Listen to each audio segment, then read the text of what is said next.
Olá, eu sou Juca Kfouri, está começando mais uma, você diz, como mais uma? Está começando a primeira tabelinha do ano da graça de 2013, porque a dupla Victor Ernesto Birner e Juca Kfouri parece que gostou muito de férias. E desde dezembro que não dava as caras aqui no UOL. Um absurdo. E se você protestou, eu quero dizer também que eu me solidarizo com o seu protesto. Mas, Victor Ernesto Birner, você sabe, uma estrela, né? Tinha lá seus compromissos, e começou a empurrar com a barriga, e a Priscila ligava, e o Murilo ligava. Escuta, gente, vamos começar a tabelinha? E os dois, eu sempre de prontidão. Victor Birner, não, eu tenho que dirigir não sei o quê, eu tenho que não sei o quê, eu preciso passar para comprar manteiga da Normandia não sei aonde, essas coisas de Victor Birner. Então, só estamos começando neste mês de março com a tabelinha para falar da final da Taça Guanabara, do Coritiba, campeão do primeiro turno no Paraná, da final da Copa do Nordeste, entre dois azarões. Ninguém diria, quando ela começou, e está sendo muito bem sucedida, diga-se de passagem, que Asa de Arapiraca e Campinense de Campina Grande, na Paraíba, fariam a final da Copa do Nordeste, pois farão nos dois próximos domingos. E temos também o Barcelona em queda, temos Libertadores no meio da semana que vem. Assunto não falta, não é, Victor Ernesto Birner? Mas vejo que as férias te fizeram muito bem, porque você está com um ar assim bastante descansado, saudável. Parabéns. Bom dia, aliás, boa tarde, Juca Kfouri, boa tarde, amigo, amiga internauta, boa noite, bom dia, boa madrugada. Bom, a tabelinha já começou com algumas mentiras, né, de Juca Kfouri, porque eu me preparei para o retorno na primeira segunda-feira após o Carnaval, data que você definiu em dezembro como data do retorno.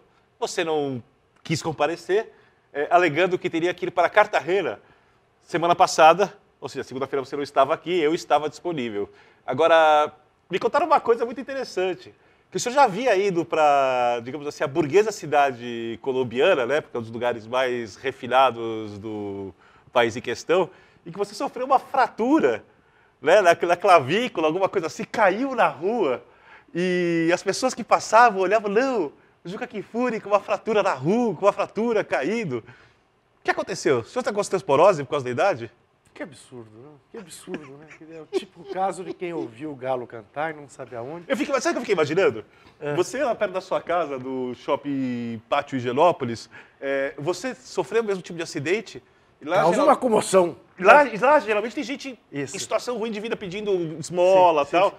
Essas pessoas ao redor de Juca Kfouri e tal. Não é um craqueiro Pelo amor qualquer. de Deus. Não, ao contrário. Os craqueiros abandonados e todos os moradores de Higienópolis. Muito bem. Então foi o seguinte, ó. Tivemos dois clássicos cariocas no final de semana, sábado e domingo no Engenhão, que juntos levaram 33 mil pessoas ao Engenhão.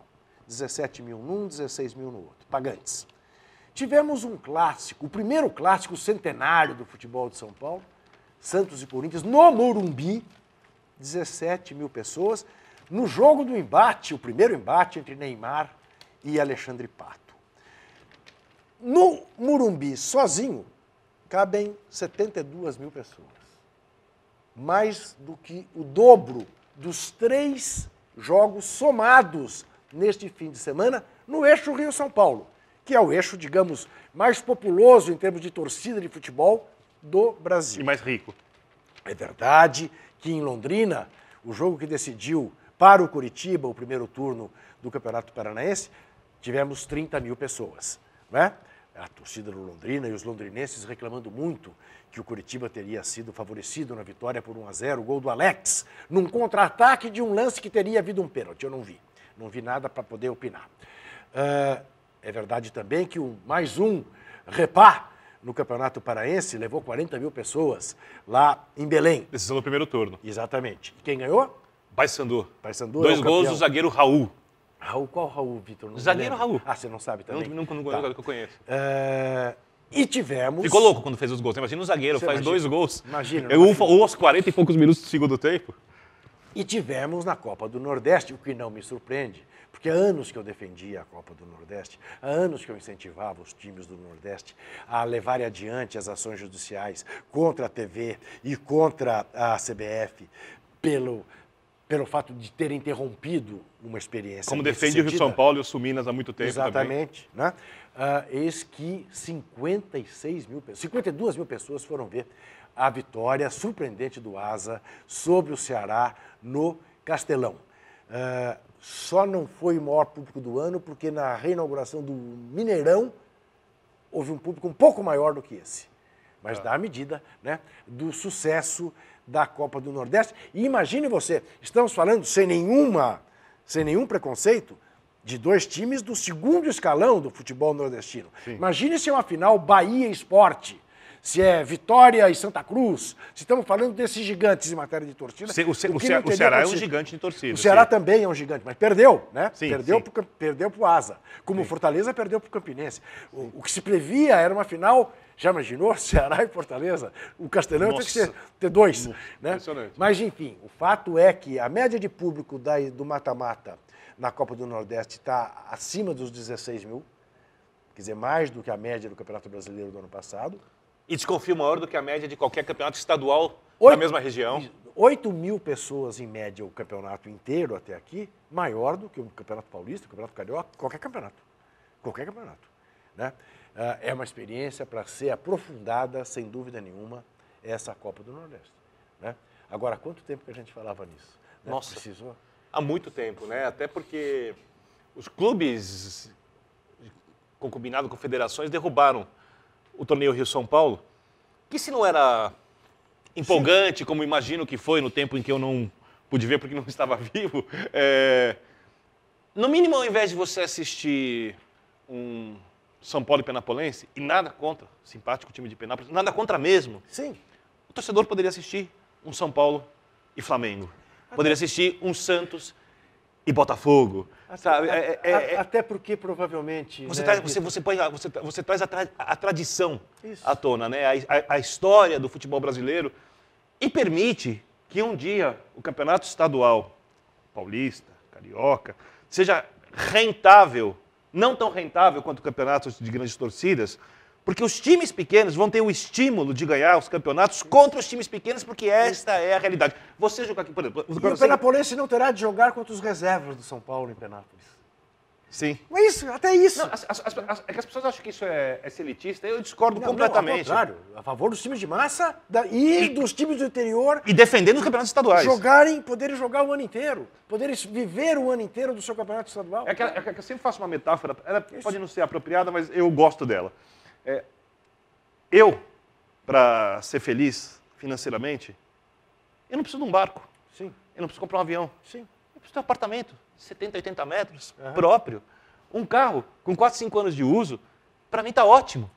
Eu não preciso ser a pessoa com mais dinheiro no mundo para estar satisfeito com a minha vida financeira. Claro.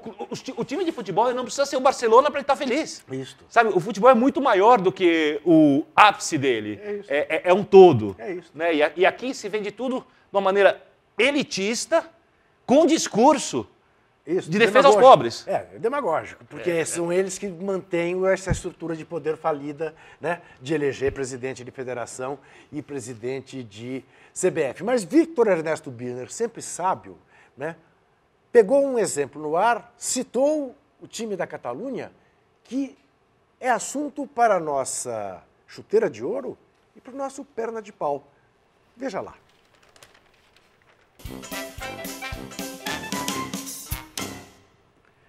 Olha aqui. Chuteira de Ouro será um personagem do meio da semana passada, da decisão da Copa do Rei, da semifinal da Copa do Rei entre Real Madrid e Barcelona.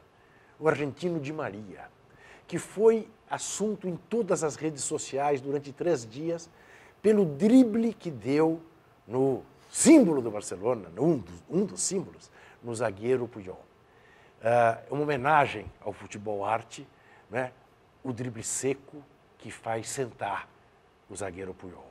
O zagueiro Puyol, que só por isso fica como o perna de pau, para que eu possa, na verdade, introduzir um tema com o Victor Ernesto Birner e convidar você, sem nenhum nepotismo, a ler hoje no Diário Lance uma bela coluna explicando o que se passa com o time catalão, o que se passa com o Barcelona, do jornalista André Kfouri. Como é que você está vendo, Vitor? Nós estamos começando a ver, de fato, a decadência do Barcelona, porque o Barcelona, a gente já cansou de ver perder, mesmo no período hegemônico completo, mas não perder sendo dominado do ponto de vista tático como foi pelo Milan. Não perder as duas partidas como perdeu para o Real Madrid, uma das quais com o Real Madrid com time misto, né? No sábado. Porque o Real Madrid está preocupado com o jogo de depois da manhã. Com toda razão. Depois da manhã não, de amanhã, isso, né? Com o Manchester United, né? Tem lá a vantagem de ter feito 1-1 em Manchester, mas é bom respeitar esse time inglês, né? Eu te pergunto, você acha que o Pep Guardiola se deu conta, é melhor sair, porque não quero ser testemunha da decadência, e era inevitável que se desse? E te pergunto mais, que efeitos isso terá na seleção espanhola, na Copa do Mundo de 14 ou na Copa das Confederações? De que maneira Pep Guardiola poderá influenciar a seleção alemã, que é tão boa, pelo fato de que vai dirigir o time que é base da seleção alemã, o Bayern Munique, durante toda uma temporada antes da Copa do Mundo? Bom, Juca, não dá para saber claro. O que vai acontecer com o Barcelona. Eu acho que é muito difícil qualquer time se manter num futebol tão hegemônico como o Barcelona conseguiu nos últimos anos por muito tempo. Eu acho que o que o Barcelona já fez já é algo que dificilmente a gente vai ver outro time realizar. Eu acho que raramente uma equipe vai conseguir se manter aí 3, 4 anos, mesmo que perca a Liga dos Campeões, mas quando perde aquele jeito dramático contra a Inter, contra o Chelsea, massacrando, com posse de bola, e as coisas não acontecem. Então, estou falando da superioridade técnica. Eu vi o jogo do Barcelona eu não vi os jogos do Barcelona contra o Real Madrid, eu vi o jogo do Barcelona contra o Milan. Me espantou a falta de mobilidade do time. Que era uma coisa que antigamente um cara pegava a bola, o outro já estava no espaço e o outro já estava. O time estava mais parado. Isso. Sem profundidade alguma. Sem profundidade. E pondo bola no Messi para ele resolver, mas não para ele resolver como o último recurso. Para ele resolver desde o início. Sim, sim. Não é isso? Sim. Porque antes você via, por exemplo, o Messi sair da área, o jogador se projeta ali. Era bola no chave e no net. Quem pensava, quem organizava, eram os dois, né? O Messi entrava para o toque final. Agora não. Agora, eu acho difícil que o Barcelona consiga se manter durante alguns anos mais como... Que isso? É impressionante. Não vem isso? trabalhar Esqueceu? nunca. Quando vem, liga o absurdo. celular. Agora, voltando ao assunto, porque o amigo internauta não tem nada a ver com a sua falta de educação. Absurdo. Que absurdo. Perdeu a prática completamente, né? É um absurdo. É uma coisa... Fantástico o mundo de Juca Kfouri, qual todo jornalista gostaria de participar ou viver. Mas, resumindo, o Barcelona não vai conseguir, acho, manter por muitos anos aquilo que a gente viu, mas, de qualquer maneira, ele vai continuar sendo um time muito forte, muito competitivo, que briga por títulos. É a impressão que eu tenho. Acho que o Guardiola não saiu por conta disso. Acho que o Guardiola saiu porque quis sair no ápice, pensou em si mesmo, saiu de um jeito que todo mundo fala, o Guardiola. É genial. Acho difícil que ele consiga implementar no Bayern de Munique o mesmo estilo de jogo do Barcelona, até porque o Bayern tem dois jogadores de velocidade abertos, que gostam muito do drible, o Robben é um pouquinho egoísta, o Ribéry também é um pouquinho egocêntrico. E a última pergunta, a queda do Barcelona, técnica, sem dúvida nenhuma, é também a queda da seleção espanhola.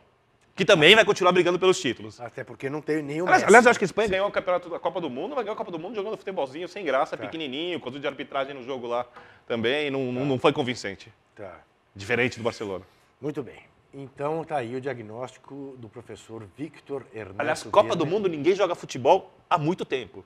Há muito tempo. Uma grande seleção jogando futebol. Olha, o Brasil em 2002 jogou os últimos 3 jogos muito bem, mas não foi uma grande seleção. Né? A Itália não preciso nem falar. Isso. A Espanha não preciso Embora falar. Em 2006, quer dizer, em 2006, pelo menos tenha havido uma seleção que fez uma partida exemplar. Não foi nem que a seleção Alemanha, francesa... Não, a seleção francesa não fez uma partida exemplar contra o Brasil. Zinedine Zidane fez. Diferente. Em 98 a França ganhou uma bela seleção, mas também não é uma coisa... Não, e foi no fim só. Sensacional. Também, né? Quase ficou no Paraguai, né? Quem gosta de futebol... Gosta de futebol bem jogado, prefere os clubes à Copa do Mundo. A Copa do Mundo é um produto pop, mega, todo mundo compra, mas na prática... Isso. Aliás, os jogos de primeira e segunda rodadas da última Copa do Mundo me lembravam os jogos do Campeonato Paulista no começo, tão ruins que foram. Disputada no final da temporada europeia, realmente eu estou de acordo com você. Eu gosto mais da Libertadores, da Champions League e da Copa do Mundo. A Libertadores eu tenho cada vez mais restrições pela falta de civilidade que a caracteriza. Né? Eu estou cansado dela, confesso, e acho que o Corinthians perdeu a grande oportunidade que teve como campeão da Copa Libertadores de avisar, não participo se não mudar isso, aquilo, aquilo outro. Não só não fez isso, como acabou sendo corresponsável pela morte em Oruro, foi corretamente punido pela Conmebol. Eu não vou discutir que a Conmebol não fez a mesma coisa com o San José, que devia ter feito, não fez a mesma coisa com o Peñarol, que devia ter feito, ou foi... Mesma coisa, não acho. Não, mesma coisa não. Punido também o de San maneira... José, não entendo por que vocês querem punir o San José, eu não consigo Porque o organizador do jogo deixou com que entrasse sinalizadores... A polícia permitiu, porque lá pode. Não pode. Aí é que está. Esse é um equívoco de opinião, de informação, Vitor. A Federação Boliviana de Futebol, inclusive, pediu um comunicado oficial, dizendo é proibido o sinalizador no futebol boliviano. Então a culpa é da polícia. A culpa é da polícia? Bom, mas então é a culpa da polícia aqui quando jogam moeda na Vila Belmiro? Uma moeda não dá para você proibir de entrar porque está na carteira do sujeito. Mas é culpa... Mas se o cara entrar com uma barra de ferro assim, desse tamanho e jogar, é culpa da polícia. A impunidade no Brasil sempre se justificou pelo chamado efeito cascata de responsabilidades. Aconteceu no Pacaembu, então é culpa da prefeitura. Não, é culpa da Federação Paulista porque ela é organizadora. Não, é culpa do São Paulo porque é dono do Morumbi. Não, é culpa da CBF porque... E é culpa da polícia. É o seguinte, o organizador do jogo, o mandante, tem que se responsabilizar pelo que acontece no seu estádio. Quando acontece uma coisa no seu estádio... Mas o mandante paga, por exemplo, aqui o clube paga para a polícia por jogo, não paga? Não paga coisa alguma. Não paga? Não paga a partir de um certo número de pessoas? Acho que tem a obrigação de pagar alguma coisa. Tinha que ter a paga, vigilância privada e não tem. Como tem em show de música, como tem no Diaba 4. Então vamos botar isso no Estatuto do Torcedor, obrigar... Mas o que eu quero dizer é o seguinte, a Conmebol, ela é leniente, ela deixa acontecer tudo, ela... organiza um campeonato que o nego vai bater escanteio, tem que ser protegido por... Isso é ridículo. O presidente fala desde 86. É isso. Mas vai mudar. Vai mudar porque como agora, antes era a Copa Santander Libertadores, agora a Copa Bridgestone Libertadores, e estão ganhando dinheiro com isso, as marcas não querem associar o seu produto a algo tão violento, e eu acho que exatamente por isso criaram esse tribunal no final do ano passado, que vai punir o Vélez, vai punir o Peñarol. Agora, não vai dar punições como a do Corinthians, porque aí é um caso, infelizmente, dramático. Morreu o menino. É leniente, com a responsabilidade dos mandantes. Tem sido. Historicamente tem sido. Pegou o Corinthians para Cristo, uma bode expiatória. Ótimo.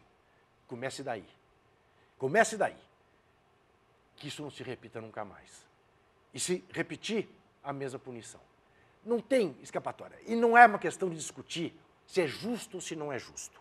É uma questão de discutir dentro do espírito esportivo, que se distingue da justiça comum, do direito como nós o conhecemos. Né? Desta maneira, é necessário fazer alguma coisa exemplar. É exemplar ver o Corinthians jogar no Pacaembu vazio, como na quarta-feira passada. Eu, no lugar daqueles 4, teria acatado o que o Corinthians pediu, se eu sou de fato um corintiano que ama o Corinthians. Eu também. Entendo o exercício do direito. Eu tenho o direito de ir porque eu paguei. Eu entendo e acho que é uma boa discussão. Eu não teria feito, até para não parecer que eu fiz para parecer. Né? Eu não me preocupo com isso. Né? Eu acho que a própria morte do menino... Tem uma solenidade aí por conta disso. É só pensar qualquer um daqueles 4 sendo pai ou mãe do menino que morreu. O que eu digo é o seguinte, que é isso que eu quero que as pessoas entendam, que para mim está acima de tudo. Eu acho que a essa altura da vida eu posso dizer que eu sou capaz de suportar grandes frustrações, grandes tristezas, grandes desgraças. Tudo já aconteceu de alguma maneira na minha vida. Eu perdi o pai, assassinado ao meio-dia por um bandido mequetrefe que queria roubar uma corrente do pescoço da minha mãe. Eu acho que eu enlouqueceria se eu perdesse um filho vítima de um morteiro ou de um sinalizador num estádio de futebol. Eu não sei se eu sobreviveria assim, com um brilho nos olhos, a perda de nenhum filho. Fosse por uma doença, um acidente de carro, o que fosse. Agora, se é num campo de futebol que eu ensinei a amar, que eu levei pela mão quando era pequenininho. Sentado numa arquibancada do outro lado, sem se meter em confusão, sem nada. Eu não sei o que seria de mim. Então, não entender isso, sou absolutamente refratário a toda e qualquer demagogia. Está se fazendo muita demagogia em torno do menino Kevin, muita demagogia, porque também essa é a hora dos oportunistas. Agora, é só pensar nisso. Ponha-se no lugar do pai e da mãe do Kevin. Então, aí não cabe mais nada. Não cabe a jogo, não cabe comemorar gol, nada passa a ter importância. Ah, mas é normal. Na Inglaterra morreram, por causa dos ingleses, morreram 39. Eu vou te dizer uma coisa, em certo sentido, é dramático isso, mas eu acho que é verdade, pelo menos eu vejo assim. Às vezes uma morte é mais dramática do que 39. No sentido de que uma morte, você conta uma história inteira com começo, meio e fim, de quem morreu, de sua família. Um conflito como foi aquele... Ah, você está falando do ponto de vista batalha. da... Sim, sim. Porque... Né? Ali tinha gente que foi lá para isso mesmo, não foi? Né? Então, eu acho que depende da atitude dos envolvidos, né? Isso. Eu acho que não existe uma vida mais valiosa do que a outra. Todas as vidas valem a mesma coisa. Claro, não. E evidentemente que 39 mortes é pior do que o morto, é claro. Então, exatamente isso. Agora, quando isso envolve uma pessoa que não tem nada a ver com a história, aí você coloca a idade, está sentado numa arquibancada, a primeira vez que foi a um jogo... Saiu de Cochabamba, viajou 200 quilômetros para ir lá ver o campeão do mundo. É diferente, por exemplo, de quando acontece uma morte, por exemplo, quando, de repente, duas torcidas organizadas se encontram em ônibus, ambas estão armadas, começam a trocar tiros.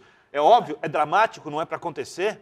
A vida tem o mesmo valor, mas aquelas pessoas se propuseram ao risco. Isso. Sabe, então... É isso.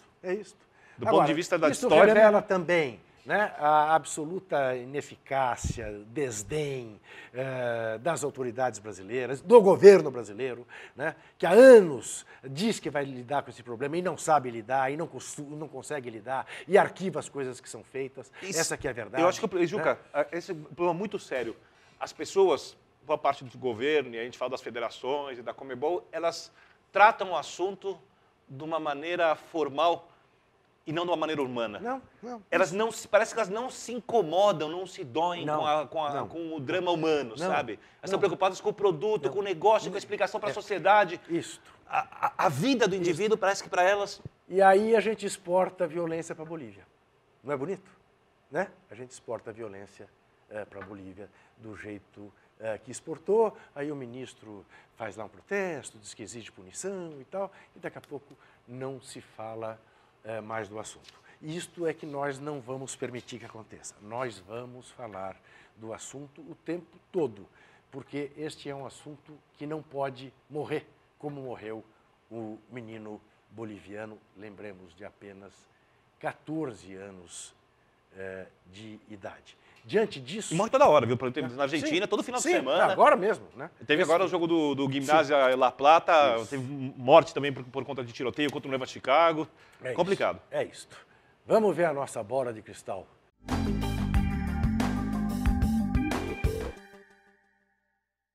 Bom, aliás, ano passado ninguém ganhou de mim. Isso, por mais que ele queira, isso é bobagem. No confronto direto eu ganhei. É, sim. Grêmio, aqui e no campo. Grêmio e Caracas. No Olímpico, né? No Olímpico. Grêmio. Tigre e Palmeiras, na Argentina. Tigre jogou com o portão fechado nesse final de semana por conta da morte também de um torcedor numa briga de barra bravas da própria torcida do Tigre.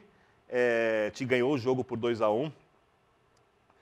Time fraco, bate muito. O Palmeiras tem uma equipe um pouco melhor, jogar lá é complicado. Eu estou entre Palmeiras e empate e vou no empate também. Vou no empate. Tijuana e Corinthians. Tijuana. Jogo difícil, gramado sintético, o time de Tijuana é um time ofensivo. Viagem enorme. Voo de carreira seriam 26 horas de voo. 9.700 quilômetros, a última vez que eu vi. Eu voto no Tijuana. Eu vou no Tijuana também. Fluminense e Huachipato. Fluminense. Finalmente a primeira vitória do time da casa no grupo. Isso. São Paulo e Arsenal Sarandi, São Paulo. Fiquei muito preocupado com a má atuação do São Paulo. Esperava uma goleada no Strongest. Não houve, o que leva a crer que o São Paulo perderá na Bolívia para o Strongest, mas no Arsenal Sarandi, o São Paulo passa por cima. Acho que o São Paulo vai evoluir bastante ainda. Tomara. O Arsenal tem uma jogada aérea forte, o São Paulo, com zaga reserva, zaga titular, tem sofrido muito nessa bola aérea. Laterais marcam mal. É um jogo perigoso por conta disso, mas o São Paulo tem mais time e vou apostar no São Paulo. E Galo e Strongest, eu acho que o Galo... Atropelamento do Galo. O Galo mete outra goleada, como fez lá no Arsenal Sarandi, na exibição maravilhosa. Bom, então nós apostamos tudo igual. Voltar por enquanto. São Paulo e Palmeiras no Campeonato Paulista, tem esse clássico. Não dá pra saber se joga com o time reserva, se joga com o time titular. Como é que chama mesmo esse clássico? Esse não é... Choque Rei. Choque Rei. Vou apostar no São Paulo. É Morumbi, né? Morumbi. Também aposto no São Paulo. Carioca decide a Taça Guanabara, Vasco e Botafogo. Vasco tem vantagem do empate, né? Pela campanha, né?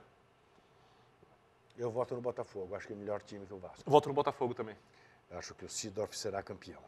Aliás, se tivesse apostado, ainda bem que ele começou a trabalhar semana passada, eu teria apostado no Fla-Flu na final. Eu também teria apostado no Fla-Flu. Eu também teria. Botafogo. Exatamente. Manchester United e Real Madrid. O primeiro jogo 1-1. O primeiro jogo 1-1 em Madrid, né? Eu falei o contrário, né? Não prestei atenção. Falei ao contrário. O Manchester tem a vantagem do 0-0. Não é isso? Isso. Eu acho que dá Manchester. Manchester se classifica. Real Madrid se classifica. É mesmo? Não acho que essa bola toda.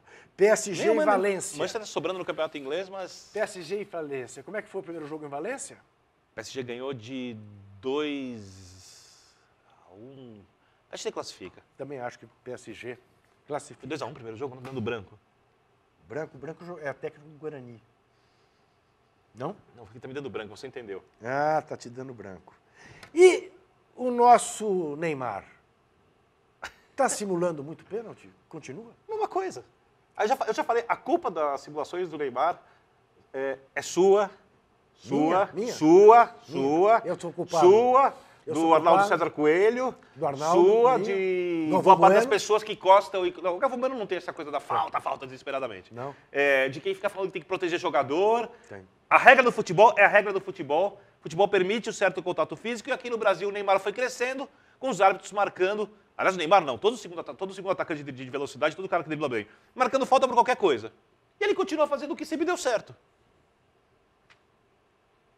Simples. Porque quando alguém exagera um pouquinho, e um pouquinho é muito diferente da falta, por exemplo, que sofreu o Ronaldinho naquele jogo contra o Arsenal, porque aquilo é uma falta criminosa. Lá vai. Lá vai o Neymar. Quando alguém exagera um pouquinho, vocês começam a dar chilique. Né? Vocês fazem parte dessa mudança do que é o futebol dentro de campo. Então eu acho que o Neymar continua fazendo a mesma coisa. O problema do Neymar é que agora ele não está jogando bem. Era uma má fase e vários jogadores, os craques todos. Pelé teve uma fase, você que viu? Teve, claro que teve. Zico teve uma fase? Teve. Cruyff teve uma fase? Sim. Maradona eu vi, teve uma fase. Claro que teve. Então o Neymar tem uma fase dele. O Neymar é muito inferior a todos esses jogadores, nunca vai chegar no patamar desses jogadores que eu citei. Sim. É normal. E quando ele voltar a jogar bem, novamente vou elogiá-lo. Com ele se jogando em campo, ele só vai aprender a não se atirar em campo o dia que for atuar fora do Brasil. Eu acho que ele vai em breve. Você preferia que ele fosse careca que nem você ou você gosta do cabelo dele? Eu preferia que ele fosse careca, que ele raspasse o cabelo. Tá. Mas não é problema meu. Não é problema seu. E o Tite? O que acha o Tite disso tudo, para nós encerrarmos essa tabelinha com o técnico campeão do mundo? E falar alguma coisa de positivo. Uma coisa importante que tem que ser citada que você não citou ainda hoje. Esporte Clube Corinthians Paulista. Vamos falar ainda para encerrar. Vamos ver o que disse o Tite. Falta ainda, no último terço do gramado, aquela sintonia, aquela coordenação do movimento. Aquilo que eu falo de jogar sem pensar nas características do Renato e do Pato. Logo, logo, eles vão baixar a cabeça e vão deixar na cara do gol que nem aconteceu o lance do Renato Augusto. Em cima do posicionamento adversário, que possa compactar nesses espaços que tem. O puxão de orelha que eles tomaram, já no intervalo, foi da finalização de média distância. Abriu 4, 5 oportunidades, e aí mesmo em cima do bloqueio adversário, vai para o gol, vara para o gol, faz o goleiro adversário trabalhar. Isso, Tite, mas você tinha uma coisa mais importante do que tudo para encerrar hoje, a nossa primeira tabelinha do ano. Eu quero parabenizá-los pelo aniversário de 70 anos de aniversário. Bem. Não, por favor, por favor. Cumprimente, querido. parabéns, Juca Kfouri. Como Um dia depois do Galinho completar 60 anos, você completa 70 anos de idade e nós aqui do UOL preparamos uma homenagem. Você com uma cara de palhaço que ficou bem interessante nesse final da tabelinha, depois da sua ausência. Os meus 70 anos são iguais à fratura que eu tive na clavícula. Eu faço 63, não gosto de comemorar aniversário, não comemoro aniversário, mas ele, até para querer fazer uma homenagem, é tão problemático para ele mostrar que afeto, ou coisa que vale, que ele, ao fazer homenagem, me chama de palhaço, diz que a culpa é minha, que eu tenho 70. Mas esse é Victor Ernesto Birner, e a minha avó já dizia, quem pariu, que embala. Eu embalo. Minhas amigas acham que eu sou até segunda. Até segunda. Passe bem, obrigado. Tá.